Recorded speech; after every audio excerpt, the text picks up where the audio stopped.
వినాయక నవరాత్రులు ముగిశాయి. గణపతి నిమజ్జనంతో వెళ్ళి రావయ్యా మళ్లీ రావయ్యా అని జనం వేడుకున్నారు. ఆ పండుగ ముగిసిందో లేదో మరో ఫెస్టివల్కు భారతీయులు సిద్ధమవుతున్నారు.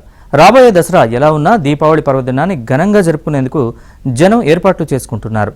రామ జన్మభూమి అయోధ్యలో దీపావళి వేడుకలు ఎలా ఉండబోతున్నాయి? అయోధ్య దీపోత్సవానికి ఎలాంటి ఏర్పాట్లు జరుగుతున్నాయి? ఓసారి చూద్దాం.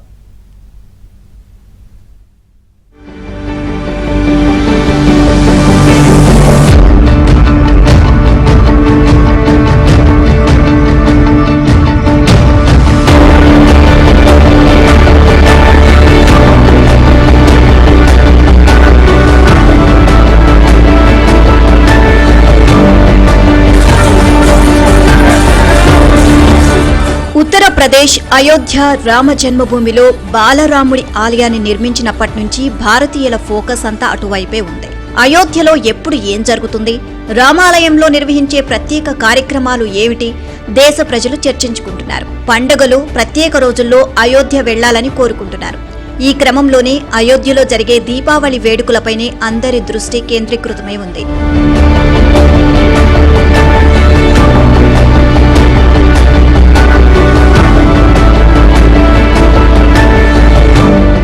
భారతీయులకు, ముఖ్యంగా అయోధ్యవాసులకు దీపావళితో విడదీయరాని బంధం ఉంది. దీపావళి వేడుకలకు రామాయణానికి లింక్ ఉంది. నరకాసురుడి వధ జరిగిన తరువాత దీపావళి జరుపుకుంటారని అందరికీ తెలిసినప్పటికీ రాముడు లంక నుంచి తిరిగొచ్చిన తరువాత జరుపుకున్న తొలి పండుగ కావడంతో దీపావళికి విశేష ప్రాధాన్యం ఏర్పడిందని అయోధ్యవాసుల విశ్వాసం.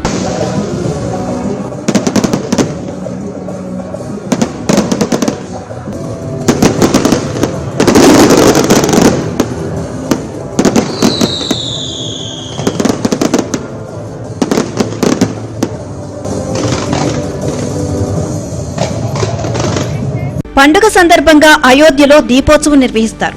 ఉత్తరప్రదేశ్ ప్రభుత్వం ఎంతో ప్రతిష్టాత్మకంగా దాన్ని జరిపిస్తుంది. రామాలయ నిర్మాణానికి ముందు నుంచే దీపోత్సవాలు జరుగుతున్నాయి. ఈ ఏడాది 8వసారి ఆ వేడుక జరుగుతుండగా యోగి ఆదిత్యనాథ్ ప్రభుత్వం ఇప్పటికే ఏర్పాట్లలో తలమునకలై ఉంది.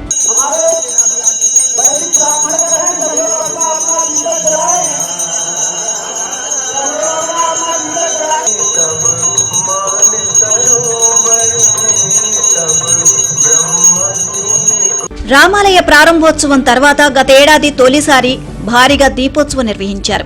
లక్షల సంఖ్యలో జనం తరలివచ్చారు. 2 గిన్నిస్ రికార్డులు కూడా నమోదయ్యాయి. 2024 అక్టోబర్ 30న సరయూ నది ఒడ్డున దీపోత్సవాన్ని నిర్వహించారు. 25,12,585 దీపాలను వెలిగించారు. దీంతో 30,000 మంది వాలంటీర్లు పనిచేశారు.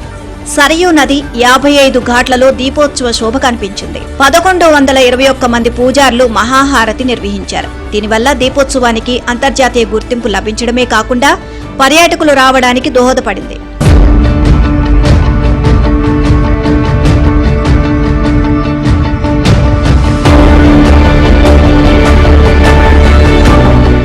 ఈ ఏడాది అక్టోబర్ 19 దీపోత్సవాన్ని నిర్వహించాలని నిర్ణయించారు.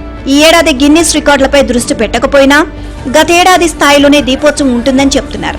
యాత్రికులు, పర్యాటకులు నిరాశ చెందకుండా ఉండాలంటే ముందుగానే ఏర్పాట్లు చూసుకోవాలి అని యూపీ ప్రభుత్వం సూచిస్తోంది. ఈసారి 1000 డ్రోన్లతో ప్రత్యేక షో కూడా నిర్వహించబోతున్నారు. లేజర్ షోతో పాటు భారీ స్థాయిలో బాణసంచా పేల్చుతారు. ఆధ్యాత్మిక వాతావరణం దెబ్బతినకుండా చూసుకుంటారు. కనీసం 25 లక్షల మంది యాత్రికులు వస్తారని అంచనా వేస్తున్నారు. యూపీ సీఎం యోగి ఆదిత్యనాథ్ ఈ సందర్భంగా సరయూ నదికి హారతిస్తారు.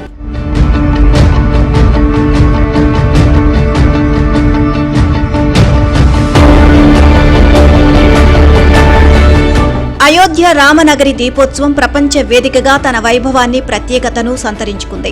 తాజాగా యోగి ప్రభుత్వం ఈ భవ్య అయోధ్య నగరంలో దీపోత్సవం అనే పేరుతో ప్రత్యేకమైన గ్రామాన్ని నిర్మించనుంది. ఇది అయోధ్యలో మరో ప్రత్యేకమైన ఆకర్షణగా నిలుస్తుంది అనడంలో ఎలాంటి సందేహం లేదు. దీనికోసం ప్రభుత్వం ఇప్పటికే భూమిని గుర్తించింది. ఈ గ్రామం రాముడు తన వనవాస సమయంలో మొదటగా విశ్రాంతి తీసుకున్న రామచౌర గౌరఘాట్లో ఏర్పడబోతోంది. ఈ ప్రదేశం తరుణ్ బ్లాక్లోని గయాస్పూర్ గ్రామ సభకు ఆనుకొని ప్రవహించే తంసా నది ఒడ్డున ఉంది. దీపోత్సవానికి దీపాలను సరఫరా చేసే కుమ్మరులు అంతా కలిసి ఈ గ్రామంలో స్థిర నివాసం ఏర్పాటు చేసుకున్నారు. దీపోత్సవ గ్రామ నిర్మాణం కోసం సుమారు 2.5 కోట్ల రూపాయలు కేటాయించారు. రాముడి గుర్తింపు కారణంగా పర్యాటకులకు ఇది ఒక సందర్శనీయ ప్రదేశం అవుతుంది. అక్కడికి రావడం ద్వారా కుమ్మరుల జీవన శైలి అనుభూతి చెందే వీలుంటుంది.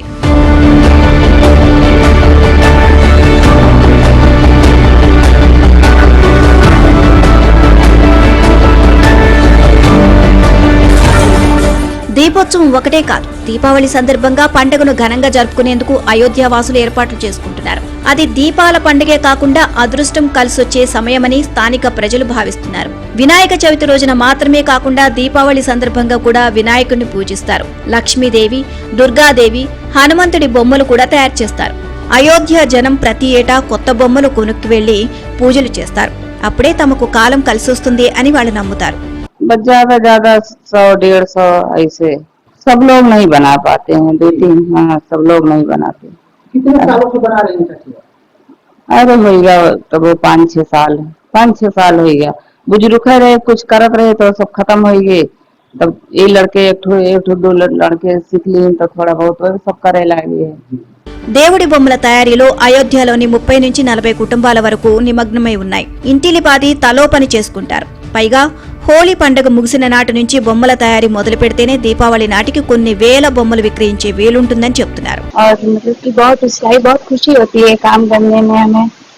हमारे पापा से शुरू हुआ है ये काम और पापा तो अभी नहीं है, फिलहाल हम लोग ने ये बिजनेस संभाला है अपनी जिम्मेदारी पर। मूर्ति मतलब माता लक्ष्मी की, उनके चेहरे की फिनिशिंग देती हूँ मैं, और मतलब कि आँख का सारा काम मेरा होता है।